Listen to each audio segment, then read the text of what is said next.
All right. Welcome everybody back to the Horsemen podcast, Pro Football Talk podcast. I'm Brad. I'm Zach. I'm Jeff. And we have a special guest today. Bryan Campbell is going to join us, representing the Detroit Lions. Is that correct? That is correct. All right. You got a tall task ahead of you, my friend. We're glad you're here. Glad you're here. Thank you. All right. So, Zach, do you want to start with trivia today? Yep, we're going to do trivia. I got Bryan paired up with Brad. Let me pull it up here. All right. Anything pre 1980, I'm good. Anything after that, Bryan, you're going to kill me. Yeah, I got a little bit of mix in here, so we should be all right. So it's 7 questions, 1 point per question. Your opponent has a chance to steal if you get it incorrect. The first to 4 wins, or whoever has the most points after 7 questions. Bryan, if you win, we'll get you a free The Horsemen Pro Football Talk podcast t-shirt in Detroit blue if you prefer. Oh, lovely. So I'll just say that the NFC North was formerly the NFC Central before the realignment in 2002. So the questions will refer to both the NFC North and Central unless otherwise specified in the question. Okay. So, all right, Bryan, I'll start with you. Now, think very carefully on how you're going to answer this.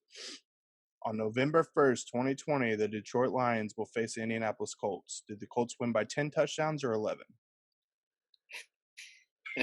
Lose by 10 touchdowns.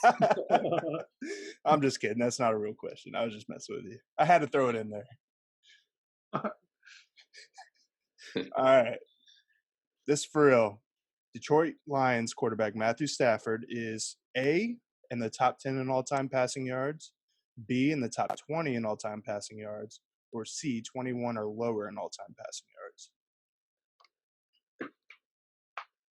I'm going to say B, top 20 of all time. That is correct. Knocking it down for the first point. Do you know what number he is? Probably like 14. 17. It's 18. But he's getting up there. He's still active. So I completely guessed, by the way. All right, Brad, this one's for you. All right. Since the divisional realignment in 2002, what franchise has the most NFC North titles? The Green Bay Packers. That is correct. It's 1-1. Bryan, this to you. Since the divisional realignment in 2002, what franchise has won 0 NFL or NFC North titles? Hey,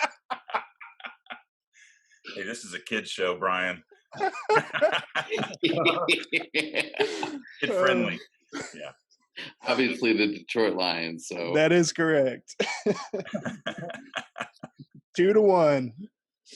All right, Brad. Since 1966, what franchise has won the most NFC Central / NFC North titles? I'm going to say the Chicago Bears. That is incorrect. Bryan, would you like to steal? Yeah, Minnesota Vikings. That is correct. Taking it 3-1. You know how many they have? 18, I want to say. A little bit more. They're at 20. Yeah. Four more than the Packers.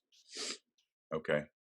They the Vikings dominated in the 70s, so It was the Fran Tarkenton days. Yeah, for sure. I had to throw some pre-80 knowledge in there to make it look like I know what I'm talking about. All right, Bryan, if you get this, you clinch the win. Who is the NFC North's all-time leading rusher? Are we talking 2002 on? We were talking NFC North, NFC Central. Okay.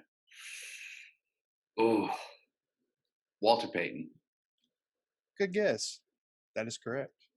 I was hoping you'd say Barry Sanders. I was trying to trip you up. Well, we know Barry Sanders is a better running back, but there we go. That's a good answer. That's a pretty bold statement.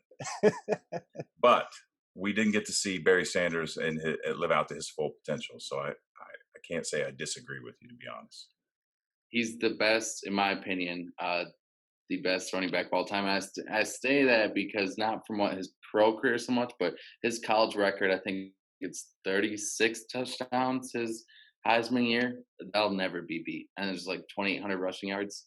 Yeah, That's and not insane. only did he do what he did in the pros with Detroit, no offense, I mean, just being honest, had he had a line like the Dallas Cowboys in the early '90s, mid '90s, I can't imagine what Barry Sanders would have done with guys like Yeah, that. I feel bad. I wish he would have played elsewhere, honestly. I mean, he deserves better. Yeah, yeah. Oh, all right. Well, congratulations on Thank you. your victory. Keep Well, him coming. we'll definitely get you a T-shirt here soon when we're Right. able to get it Yeah. from the distributors. Looking Yep. forward to it. All right, cool. All right, are we ready to dive in? Bring it on. All right. Well, we traditionally start with the team that there's a general consensus is going to finish dead last in the division. But today we want to start with Detroit because Bryan is here to represent the Lions. It just so happens that we all think that they're also going to finish dead last, so it's a win-win across the board. So, guys, we got to go a little easier on Bryan, or no one's ever going to want to come on the show. All right, so we're going to start with the Lions. And Bryan, I'm sure you know that I usually just kind of go over the coaching staff, and then everybody kind of chimes in with their players and what they think. I know you know this team really well, so feel free to jump in where you want, or save it till the end if you want to counter what we're doing with your knowledge. However you want to jump in here is cool. You're more than welcome. But I think we can agree when we start talking about Matt Patricia that Matt Patricia's on the hot seat. He obviously he's a former defensive coordinator of New England. We've talked about this on the previous episodes that Belichick's coaches seem to struggle for some reason. We're kind of waiting to see what happens with Vrabel and some of the other guys. But Patricia came in at 6-10 the first year, 3-13 last year. I know that there's been an edict that they should make the playoffs this year. There's an expectation, but I know that stance has also been relaxed some because of COVID-19, because I think the quote was, it was a weird year. So, but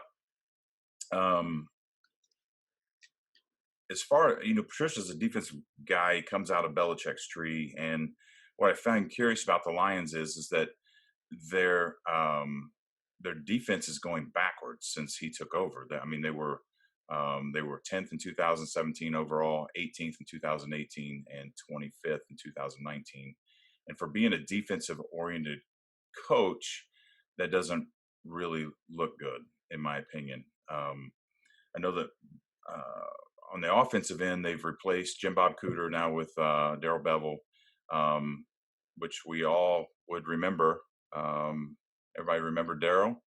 He's a genius that decided to throw on the 1-yard line in Super Bowl 49.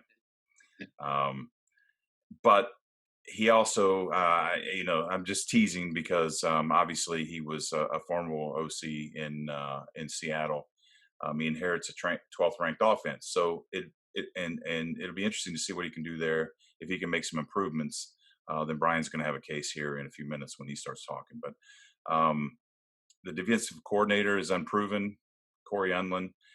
But he spent I was a defensive backs coach with Philadelphia the last 5 years. But honestly, at this point, because of Patricia's pedigree, and we know that he's wanting to control the defense, especially now he's on the hot seat, he's going to have complete control. I look at Unlin as more just kind of a protege under Patricia to help. He's probably learning what's going on a little bit more, helping an extension of Patricia. So I don't think that's a big deal there. Honestly, I don't see the ship going anywhere. I think they'll stay at the bottom of the NFC North. I think they'll win around 5 to 8 games. And for Bryan's sake, I hope I'm wrong. Yeah, so I've always been a Matthew Stafford kind of guy. I have a lot of faith in what he can do. I've always been the type of person that wanted to see teams like the Browns and the Lions go and win in the playoffs, maybe win a Super Bowl. But the Lions, they wasted the talents of Barry Sanders back in the day. They wasted the talents of Calvin Johnson while he was with Matthew Stafford. So you have the best running back ever, the best wide receiver ever, and still can't find a way to win. So it's hard to keep my faith in the Lions, but I do like a lot of the players they have. Kenny Galladay and Marvin Jones are a good 1-2, and then they still have Amendola there. Hawkinson didn't really do anything, but that might have just been the way the offense was set up. Um, Offensive line, I like that they got Taylor Decker, and I like their center, Frank Ragnow. But I don't know a whole lot about the other guys. It was more of a middle tier kind of offensive line. And like you were saying, Brad, the defense you would think is going to be the strong suit of this team, and it really hasn't been. So I don't know how that's going to fare. If they have another bad season, I don't see Patricia staying there any longer. Yeah, I'm gonna have to agree. I think, especially with this ownership change, Sheila Ford Hamp just took over, Martha Ford's daughter, and she's already said that she needs to see improvement this season. I don't think it's going to happen. I think Matt Patricia's just in over his head, to be honest with you. But I will agree. I like Kenny Galladay, 6'4", 215, just a monster receiver. Marvin Jones Jr. is good. Amendola's good. Hawkinson's he had promise last year, but he has issues with concussions. Got placed on the IR back in I think December or something. But if he could stay healthy, prevent concussions, I think he'll be a great tight end in the league for years to come. They lost Darius Slay to the Eagles. They replaced him with Jeff Okudah from Ohio State in the draft, which was a good pickup, but he's still a rookie. You never know how rookies are going to shape up. And Matthew Stafford's entering his 12th season. Excellent quarterback. I feel bad that he's been on the Lions his whole entire career. If he was at a better franchise, he may have won a Super Bowl or two by now, to be honest with you. But overall, I got him winning four games this season, 4-12, 1-5 in the division, finishing dead last. So that's where I got him. And we'll throw it over to Bryan, let him make his case on why they're going to win the division. Back to you, Bryan. Hey, thanks, gentlemen. Hey, thanks again for letting me join you guys' podcast here. I didn't realize I was just going to be battered with Lions bashing today. But I'm used to it. This is the life of a Lions fan. Every year we're up with hope, and then by the end of the year we're just lost. So my dad's family's from Michigan, Bryan, and they're all Lions fans. I grew up. I mean, I grew up a Colts fan because I was young enough with Indianapolis, but they're all Lions fans. I've been right there with you off and on through the years, and then the hope starting. And I'm the guy that I root for the little guy. I want teams that haven't had success. So I want Patricia to do well. I hope I'm completely wrong. So I didn't mean to cut you off, but I just wanted to let you know that. Oh, you're fine. We've been teasing you a little bit, but I'd love to see the Lions upend everything and take this division. I think it'd be really cool.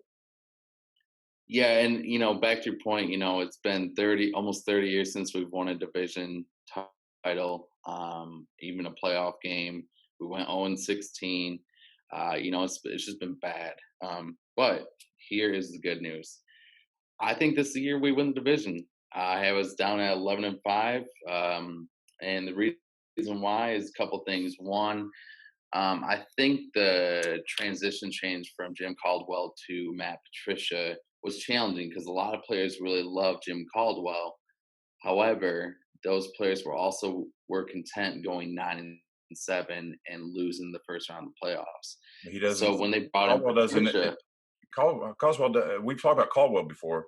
He doesn't instill any type of discipline. So of course, players are going to love him because they don't have to have the work ethic that Patricia's going to bring from the Belichick camp. So I back you up there.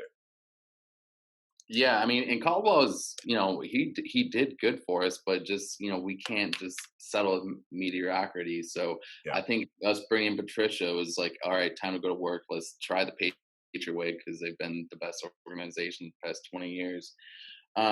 So, we started the offseason trade Darius Slay, and a lot of fans weren't really on board with that, but he wasn't a guy that believed in Patricia's system. And so I had no problem letting him go. And I think the first 2 years in the Matt Patricia era, that's been the biggest thing is he's getting a lot of weeding out players that don't want to be there and don't want to work hard. And I recall back to the podcast in which you were talking about the Dolphins. Same thing with Brian Flores. It's either you're in or you're out. And I mean, you think about it just from a workplace standpoint, it's the same thing. You get a new boss, you don't like the way he does it, then go find new employment. And so I'm kind of a fan of it.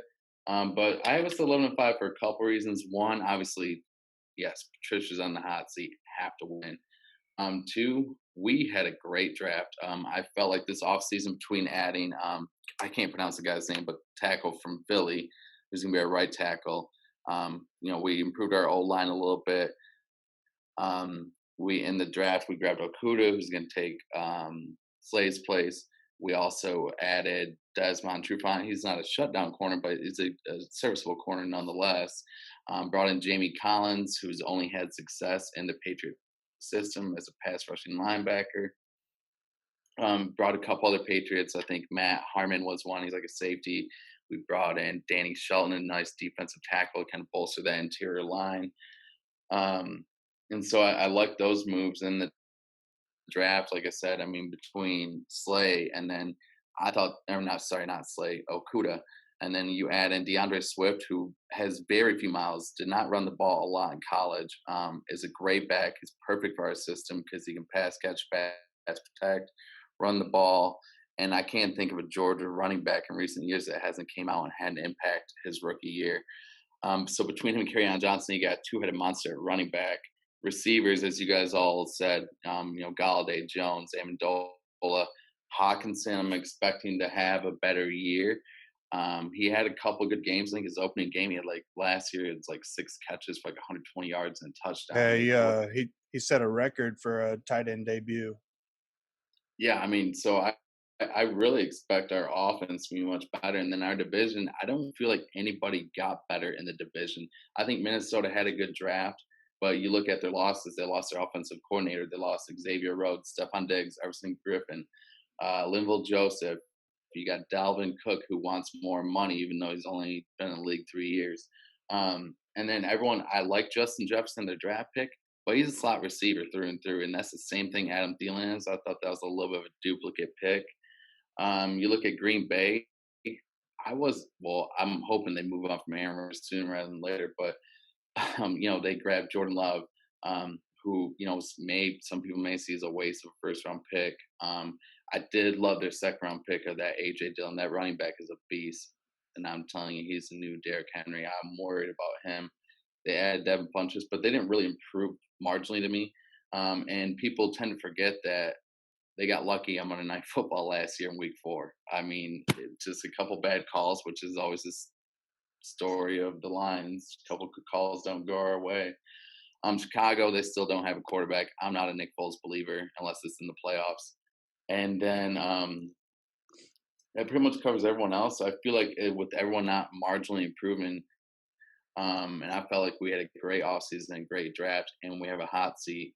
We should have a good year. And on top of that, Darrell Bevell, this is the second year of his system. Last year, throughout the first 7 games, until Stafford had gotten hurt, he was second in league touchdown passes, I think third in passer rating, and he had 16 touchdowns to 4 interceptions, was balling out. And the system is perfect for him because it's predicated on the play action. So it involves a lot of running the ball, and then it lets him take shots down the field, which when a few years back when we had Jim Bob Cooter, it really kind of stagnated Stafford because he's just dumping off of 3-4 yard out routes. And so I think the new offense complements his skill set better. And it's been 30 years. We got to win one eventually. So right, I got us winning the division 11-5. Okay. So, I mean, from the offensive standpoint, and that's why I kind of threw in what I threw in about Darrell Bevell, and Stafford with his seasoning, it could be a magical experience. I mean, it really could all come together, like you said, and we'll see. So, I appreciate your input there. We're going to move on. I know you kind of went over some of the other teams, but we're going to move on to some of the other teams. Feel free to jump in here. Sure. Where you want. Zach, on the poll. Yeah. What did the fan poll say? 60% Green Bay, 20% Chicago, 20% Minnesota, and 0% Detroit. Okay, Bryan didn't vote. Nope, Bryan you did guys not clearly have some regional bias. If we got a lot of Indianapolis participating, we're going to get a lot of Chicago and Green Bay. You just know Absolutely. That. All right, so we'll go move on to Chicago. Everybody good with that? Yeah, that works for me. Okay. The Bears. This is another shit or get off the pot coach right here. he has to do something, in my opinion. Andy Reid guy, which is an extension of Mike Holmgren. Matt, is it Nagy? Nagy, is that Yep. Nagy? Mm-hmm. Yeah. He interviewed with Indianapolis, ironically, to replace Pagano, and now Pagano is, Matt Nagy is the second coach in Bears history to have a winning season to go in the playoffs in his first season. I found that pretty remarkable trivia there. The other one was Patty Driscoll in 1956. I don't even know who that is. I've never heard that name, just being honest.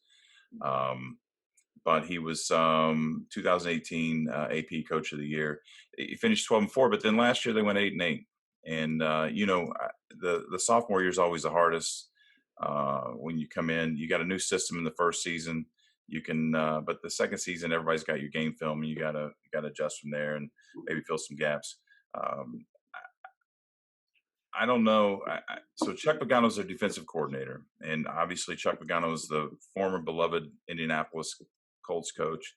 Indy fans have this obsession with nice guys. They love nice guys, whether they win or not.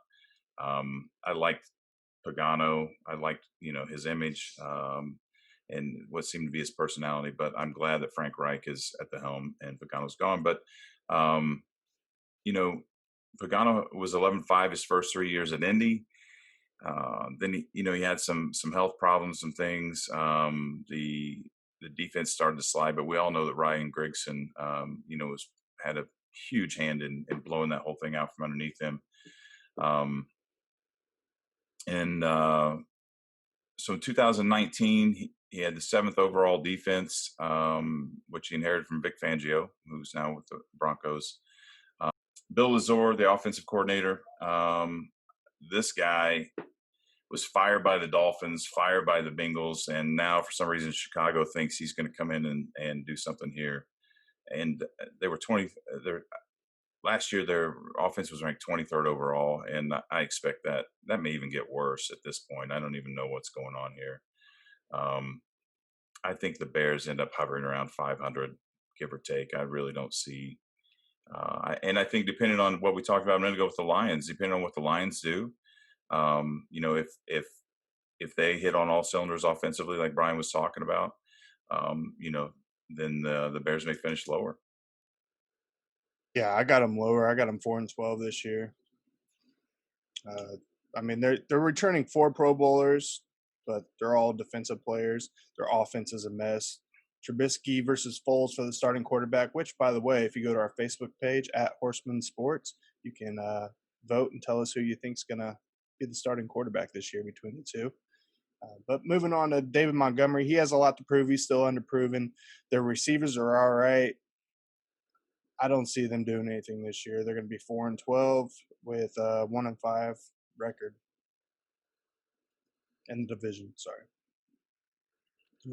Yeah, I have them not doing any better. I think I have them at 5 wins, I believe. No, I have them at 3-13 on the year. I just don't have a lot of faith.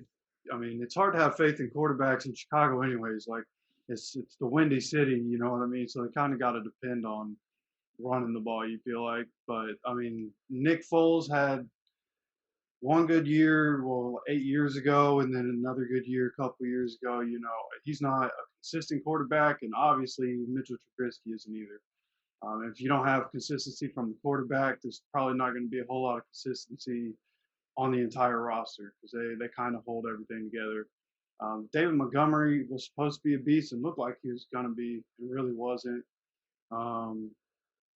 That defense, there's so many names on the defense that people would know, but they really didn't perform the way you would have thought they would last year. And I don't know if that's because of something that Pagano came in and changed, or what's happening. Which could be, again, everything, all the inconsistency in the quarterback room could have trickled down to the rest of the roster. But there's just not a lot of faith to be had with the Bears this year. Yeah, and what I was trying to get at earlier was that they last year the defense was ranked 4th overall, right? Yeah. So Pagano did improve the defense. Pagano's a great defensive coordinator. He did very well in Baltimore. He's just not a good head coach, which obviously we saw that in Indianapolis. But I have all the faith in the world in their defense. It's just their offense. I don't think they're just going to be horrible. You have the uncertainty with the quarterbacks. It's not going to be pretty. I can say that.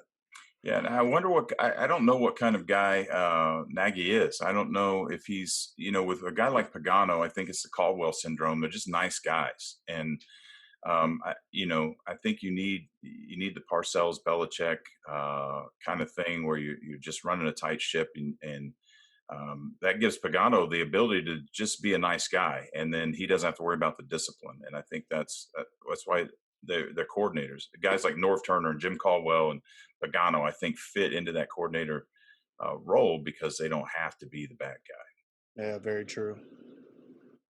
What do you think, Bryan? I'm right there with you. I think I have Chicago at 5-11. Just going by the old rule, if you have 2 quarterbacks, you have none. They have a great defense. I think their 2018 season was more of an aberration. I think Matt Nagy is a great play caller. He's creative. He comes from that Doug Peterson coaching tree, so to speak, Andy Reid, where they just scheme really well, get the most out of their players. So I think year 1 was more smoke and mirrors, and then year 2, last year you saw them, I think, 7-9, 8-8. Just defensive coordinators catching up to what they're doing. I like the running backs. David Montgomery, I think, is a good running back. Tariq Cohen, the human joystick, obviously can take it to the house anytime. Allen Robinson's a great wide receiver. Other than that, though, I mean, that's it on offense. They have really nothing. Trey Burton, if he's still there, he's a decent tight end, but he's with the Colts now, I think. Oh, that's right. Well, they got Jimmy Graham, but he's old and washed up. So that's right. Yeah, I forgot a Burton move, but yeah. I mean, again, in this league, yeah, defense is great, but you still have to put points on the board, and I just didn't see them improve their offense enough for me to have confidence in them. But yeah, so I got them 5-11, and next year will be Matt Nagy will definitely be on the hot seat, is my guess. So yeah, I don't think I can disagree too much with that at all. Unfortunately, I mean, and I don't know how the quarterback problem is a huge problem. And you said it, Beth. I've never really heard that term before, but you're absolutely right. If you have 2, you have none. You gotta pick a guy and go with it that works with your system. And I don't care what they say. I mean, who are they? Who is he saying is the starters? Anybody heard? No, it's still. I don't think they're announced yet. Especially coming in. Look, we're not going to have a normal camp. You got to pick somebody and roll with it. You can't have it. How much are they paying Foles? Do we know? I think he's same contract transferred over from the Jacksonville. Yeah. I was gonna say maybe they brought him in. Yeah, I was gonna say maybe they brought him in to light a fire under Trubisky, but I mean, if they're paying the man, then he's in there to start. So. Mm-hmm. Yeah, I don't know. It'd be interesting to see how that plays out. All right. Moving on to the Vikings. Let's go for it. All right. So we got Mike Zimmer at the helm, and this guy is hard to pin down. He's got the experience. He's won some games, some playoff games. He even took the Vikes to the NFC Championship in 2017. But his record really just kind of bounces all over. I mean, they're in one year, they're out one year. 7-9, then 11-5, then 8-8, and then 13-3. It's just an inconsistent pattern. They did finish 10-6 last year. He's a defensive-minded guy. He was defensive coordinator for the Falcons and for Cincinnati. And in Cincinnati, I mean, usually we laugh at guys who run through Cincinnati. It's kind of like being with the Browns, but when he was with Cincinnati, he had a top 10 defense both years he was there, 6th and 8th overall, respectively. So, he knows what he's doing. The Vikings defense was ranked 7th overall last year, 2nd the year before. and that variation is normal to be expected when you're that good. People are going to move up and down depending on injuries and what other teams are doing. So I think it's still pretty remarkable. I think it's safe to assume that we're going to see more of the same this year. But on offense, the Vikings have upgraded and they hired Gary Kubiak as offensive coordinator, and I think this is a huge move for the Vikings. You got a guy with a lot of experience who has really shown what he can do from offensively throughout the years, and he's got Kirk Cousins and Dalvin Cook, who just appears to be getting better and better in the backfield. They made the playoffs last year with 13th ranked offense. I think they'll improve that this year. If you got a top 10 defense and you possibly got a top 10 offense, it's going to be real hard to make a case for not getting into the playoffs, let alone not contending for this division. So, in my opinion, on paper, they are a contender to win this division, and they're a contender to high probability of making the playoffs. I've got them winning between 9 and 11 games. Yeah, I have them 11-5, 5-1 in the division. They're going to split each game with the Packers. They still have Cousins. He's a solid quarterback. I wouldn't label him as an elite quarterback, but he can get the job done. Dalvin Cook's a monster. They're returning their Pro Bowl fullback, C.J. Ham. They also have 3 Pro Bowlers on the defensive side. They had a great draft, picked up so many players, I can't even count how many they got. But I think Justin Jefferson will step in as a nice replacement for Diggs. It'll go along with Thielen. Thielen's been a beast the last 2 years. I picked him up in fantasy. I don't think he's going to be as productive for the years to come. I think he's kind of hit his peak, in my opinion. And then Rudolph, their tight end, he's still solid. He's kind of fizzling out as well. But defensively, they're pretty good. I think they'll continue to improve in the years to come. I got them, I think, 6th seed in the playoffs this year. Nope, the 7th seed, because I have the Packers win the division, obviously. But so I think they'll be solid. I think the next couple years they'll continue to improve and they'll get a lot better. So, yeah, 11-5, 5-1 in the division, splitting it with the Packers. They'll be the 7th seed, and we'll see if they can do some damage in the playoffs. Yeah, pretty on par with what you guys are saying. I have them ending up at 2nd in the division. I have them finishing at a 9-7 record. Could really go either way. They have, like Zach said, they had so many draft picks this year. You just gonna have to see who performs and who doesn't, who steps up. Because they lost so many people, specifically on the defensive side, which was kind of their strength there for a couple of years. And they let a couple of those guys go. Guys like Everson Griffin and Linval Joseph, losing those guys in the front 7 is going to change the whole dynamic of that defense. Then you let a guy like Xavier Rhodes go, which last year didn't perform as well as he had in the years prior, but is still considered one of the top corners in the league. So it's going to look like a bit of a different team. It sounds like they're going to be more of an offense-based type of team, unless, like I said, some of these young guys can really step up on the defensive side of the ball. But Dalvin Cook is a running back that can go on any team and carry any team to at least an 8-8 record. And the offensive line is still a weapon. Like Brian O'Neill, one of the better right tackles in the game, and Riley Reif, one of the best left tackles in the game. And as long as you have those 2 positions on the outside secure, you're going to be looking all right. And then Garrett Bradbury is I won't go off and say one of the best in the league, but he's a serviceable center. So I like what they're doing on the offensive side, but I'm gonna have to wait and see about the defensive side as well. I'll hop in there, Brian. Yeah. He caught me off guard with the Riley Reeve comment. Yeah, I got the Vikings finishing 9-7, missing the playoffs. I know Mike Zimmer's a defensive coach, but they have lost a ton of talent on that defense, and especially losing Joseph and Griffin. The key to beating Rodgers is to have pressure on him. So I think losing some strength in that D-line is really gonna hurt them defensively. I like the hiring of Gary Kubiak. If Dalvin Cook can put aside his differences on his new contract, I think he'd have a monster year. Him and that zone blocking scheme is scary to think of. They always draft well. I can't think of a time when the Vikings have made bad draft picks. They're just Chris Spielman is one of the better GMs in the league.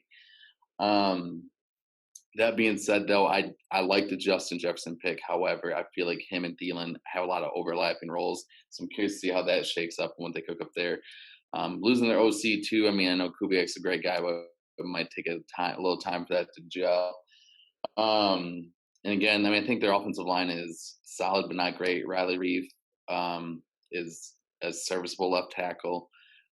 Sorry, he burned us for the line, so I'm a little biased, but he's just not an elite pass protector. He's a great run blocking tackle, but not going to keep Kirk Cousins upright. And I like Kirk Cousins. He's a game manager, in my opinion, who can step up every now and then. But, I don't think he's a guy that can, like Aaron Rodgers, where he can just make his team marginally better. So all those things put together, I got him 9-7, missing the playoffs. I want to, Zach and you mentioned Cousins first, and then Bryan, you mentioned Cousins. I mean, I want to point out that Cousins puts up about 4,000 yards a year. It's pretty remarkable. The guy is doing his job quietly. I don't know that he's overhyped. What I like about this, and Bryan, you made an excellent point about Kubiak. This could go either direction, right? This could be. It could take Kubiak some time to get, and I don't know what he's doing with the system, right? Is he going to come in and is he going to change everything to what he did? Has he had enough experience? He's going to come in and just kind of tweak some things because he understands some things are working and wants to make them a little better. I don't know what the answer to that is.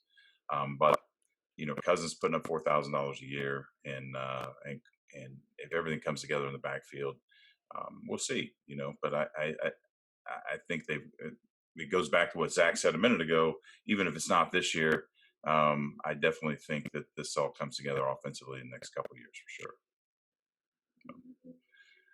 All right, cool. We're moving on to the Packers. Bring it on. All right. All right, Matt LaFleur. Let's give this guy some props. Last year became the first Packers rookie head coach to win 10 games, make the playoffs, and win the NFC North, and then went 6-0 in the division. That's pretty impressive, really. And it could be the Barry Switzer thing, but I doubt it. I mean, they got better. So, he's a Kyle Shanahan guy. We talked about this a couple weeks ago. I'm big on the Shanahans. I think we haven't seen the best of Kyle Shanahan yet. He was under Shanahan in Houston. He went with Kyle to DC to play for the OG himself, Mike Shanahan, or to work for Mike Shanahan. Then he went to Atlanta with Kyle Shanahan. He was the offensive coordinator under McVay, but he had limited responsibilities, so he decided to go to Tennessee so he could up his game a little bit.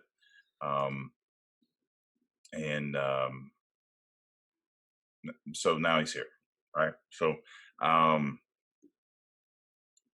Nathaniel Hackett is the new offensive coordinator.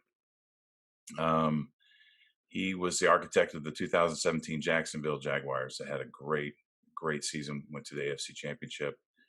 He's solely responsible for the Blake Bortles hype, and for that, I got to call him a magician. You can make Blake Bortles look good, in my opinion. I'm not a big fan of Bortles. What I got to say, for the offensive side of things is that they pissed off Aaron Rodgers in the offseason. I don't know how that's going to play out. Is Rodgers is he going to ball out, or is he going to say screw it? He's going to try to get everybody fired and create dissension. I don't know. I mean, you think the guy is competitive. He's going to want to win. He's going to bring it, probably step up his game. Hopefully that's the case.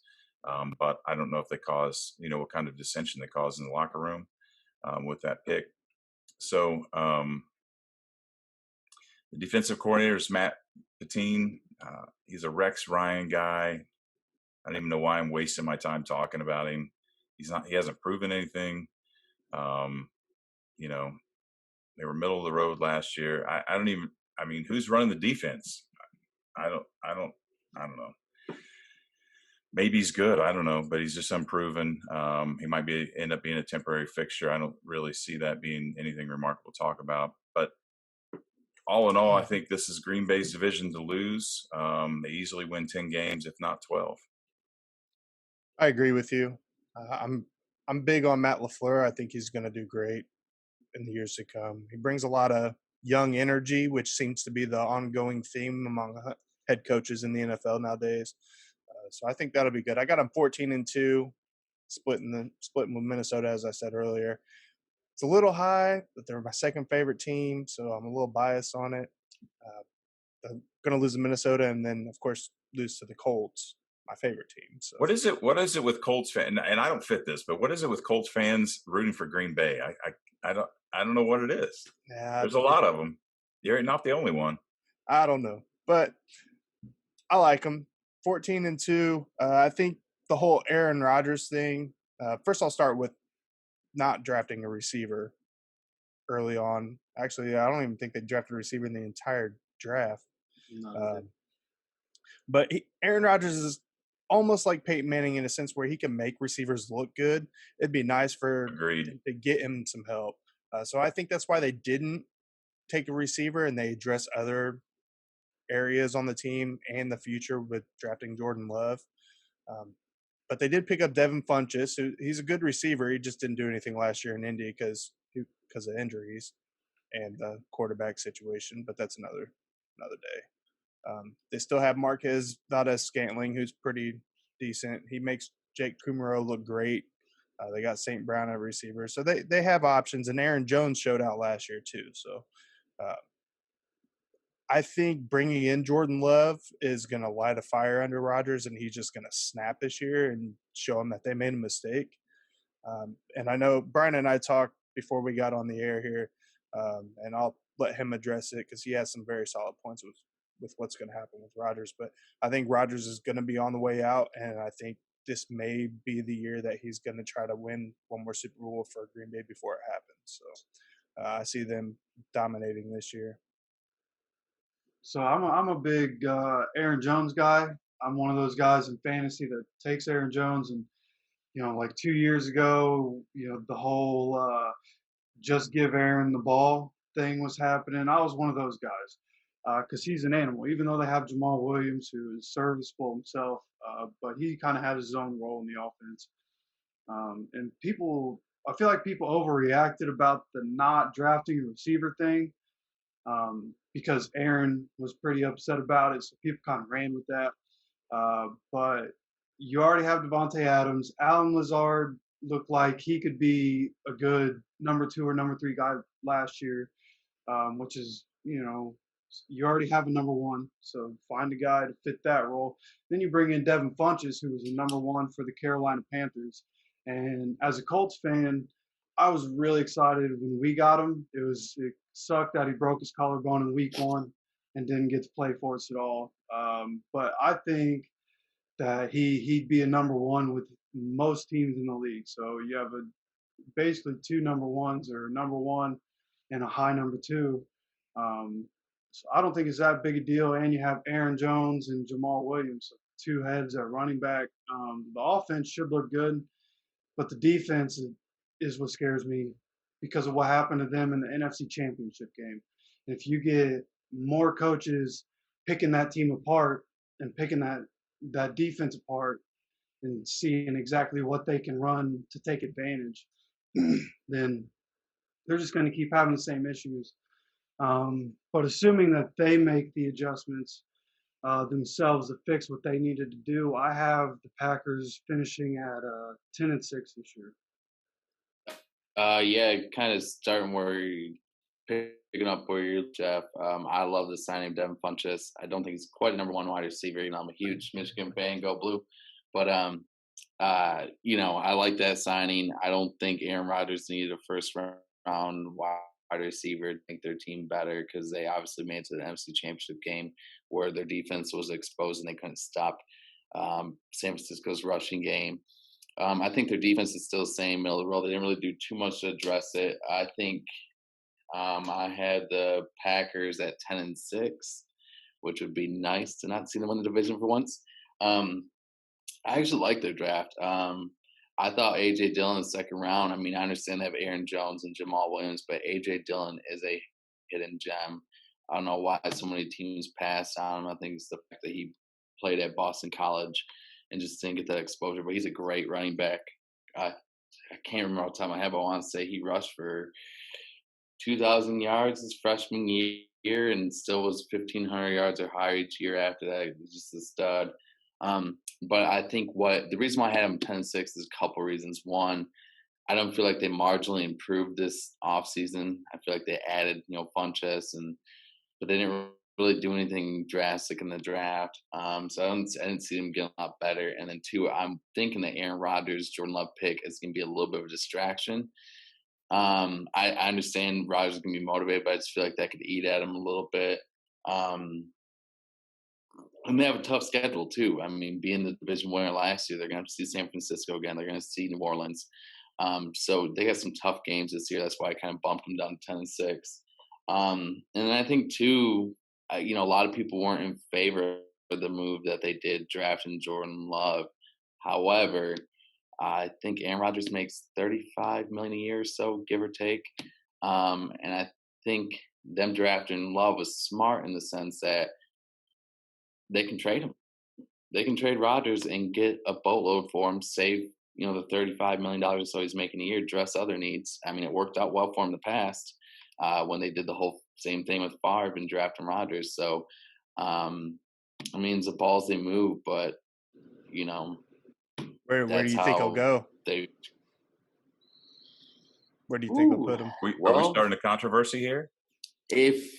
Hopefully out of the NFC, but I'm honestly look out for the Patriots. Look out for the Colts because you guys are going to be like 7-9 earlier, so might be in the market for a new quarterback. But he's going to go somewhere or maybe even the Saints. Maybe Drew Brees hangs it up. I feel like this is his last year in Green Bay, and I hope it is because I'll help him pack his bag. That's an interesting. That's an interesting point, and the Indianapolis thing is. There's no real merit to that, but that's interesting because I'm not a Phillip Rivers fan, but I just don't like Phillip Rivers. But Phillip Rivers is really talented, and I think he stayed in San Diego because it's where his home was. I like Rivers in Indianapolis back together with Frank Reich. I think the Colts. We're going to talk about this in a couple of weeks, but I think the Colts are getting ready to explode. And you can ask Jeff. I'm not your typical biased Colts fans. I'll tell you when I think they're going to win 5 games, won't I, Jeff? Yeah. Yeah, don't hesitate with that. But I really think Rivers may be the key to really push them into contention this year. But I don't know how long Rivers has. Rivers is what, 40, 43? 70 something? I don't know. Feels like it. And Rodgers is class, so. Yeah, Rodgers is late 30s, right? And Rodgers like 37, something like that. Yeah. So when you look at that, Rivers comes in and plays 2 years, a year, 2 years, and if Rodgers leaves, and he could slide right into that position and maintain some continuity. I don't know. I like it. Well, will the Colts give one retiring quarterback for another, though? Well, would you rather do that, or would you rather, bring in a rookie that you don't know where they're going to go? That's the ultimate question, right? I don't know the answer to that. They're labeling Jake Eason as the next franchise quarterback, and they're going to try to develop him over the next few years. Well, Jacoby Brissett was the future last year, so we saw where that went, right? Yeah, very true. That's just my point. You just don't ever know. Yeah, you just don't ever know. But Rodgers would be solid if that was the move, if that was the safe move to bring him in, bring in a veteran and try to just keep it afloat rather than take a rebuild. Yeah. Believe me, I'm all for getting Rodgers in Indy. Believe that. That's interesting. Now I don't know what we haven't gotten into the Saints yet. We will. I don't know what the Saints are going to do when Breeze leaves. I don't know. If I was a coach, I'd retire. I'd leave. It's like starting a new state at 3 a.m. You just don't want to. You need to pull over and take a nap. I think I would give it up at that point. If I was Sean Payton. All right. Any last words, thoughts, wisdom? Bryan, anything you wanna say? Yeah, one last word. Hey guys, I love what you're doing. Thanks for letting me join today. I know Detroit has not been a good team for years. Stafford's been to the playoff 3 times in his 12-year career, hasn't won a game yet, and I, as a financial advisor, put some money on the Lions win the division. I promise he's going to pay off. This is the year. The guy is Matthew Stafford. I feel so bad for him. Guy's just had twin girls a couple years ago, then another girl, has another kid on the way. His wife had cancer. He's had a lot of things outside of football will not go the best for him. And the guy deserves it. He's a heck of a quarterback. I think, being biased, he has one of the most talented arms the NFL's ever seen. And I just want to see him win. It's been I couldn't disagree with miserable. that at all. Yeah, I agree. Yeah. Well said. And we again, we give you a hard time here, but at least you're not like a Bengals fan or something like that, I mean, Or Colts fan. Oh, taking shots. Oh, We have no. 2 Super Bowl trophies. We all know the best quarterback to ever play for the Colts, not named Peyton Manning, is Jim Harbaugh. So, I mean, I'm a Harbaugh fan, but you skipped right over Andrew Luck, man. That was that's well. Hey, he came from Harbaugh, so same True. family. Yeah, true. Yeah. What I meant by that is I think the Lions we already talked about have a greater shot at being being better and win this division than say the Bengals do in the North. So that's kind of what I meant by that. That we gave you a hard time, but I think the Lions have some pieces to. Hopefully things go well for them. So I agree. Cool. Well, we're glad you came. We talk about when we have guests that we're worried about bringing somebody on that just wants to trash talk and doesn't know what they're talking about. And you obviously do know what you're talking about. So we're grateful for that. I assure you. Yeah, I'd love to do it again anytime. Yeah, for sure. We'll definitely have you back. We'll get you a T-shirt. Congratulations on beating an old man with Alzheimer's. No, well, hey, no, thanks again for the time, guys. I think you guys do a great job. Love what you're doing. Cool. Best of luck to you. Cool. If you ever need anything, let me know. Yeah, Thanks, we'll have you back. So thanks for coming. Be sure to check out, if you're listening, and share this with all your friends. Tell all your friends, like, share, subscribe, kind of the whole thing. Check out our Facebook page. We constantly have polls on there that we might just mention your name. We need to get some more interaction and give some shout outs to people. We'll plan that. But next up is going to be the AFC North. If you are an AFC North fan, Indianapolis is full of Pittsburgh fans for some reason. That probably goes back to when they were winning in the 70s. You're either a Cowboys fan or a Steelers fan. Some people haven't let that go. I guess I shouldn't insult guests before they volunteer, huh? Steelers fan, Browns fan. If you're a Bengals fan, we appreciate your interest, but we'd rather have a Steelers fan or Browns fan. Well, I can't really say that. Or a Baltimore fan, right? Yeah, could do Baltimore. We just like somebody who knows what they're talking about. Brian set the bar high for you, so if you know what you want to come on and defend your team and take some ridicule, we'd love to have you. Let us know. Until then, we'll talk to you soon. Thanks, guys. Stay safe, guys. Have a great day. Thanks, Yeah. bud. Bye.